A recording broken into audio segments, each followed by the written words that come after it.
the best way that I can describe Tazkiyah retreat is, other than being in a very beautiful place, beautiful cabin, even better sisterhood,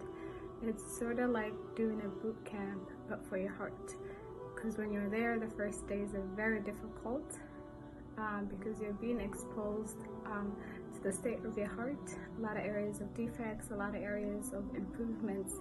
and you're left to want to fix it and strengthen your relationship with Allah subhanahu wa ta'ala. Actually, one of my favorite part at the Tazkiyah retreat is the early blessed morning times at the sunrise, praying for just together outside. Another takeaway from Tazkiyah retreat is that shift of mindset that you take it with you when you go home, is you doing a lot of everything solely for Him. You know, that's the goal, inshallah. Any heart that is searching something great, that wants to take that step to get closer to Allah subhanahu wa ta'ala, Tazkiyah retreat is the place, because you disconnect from everything and you're able to connect to Allah subhanahu wa ta'ala in a time like that where there's no distraction,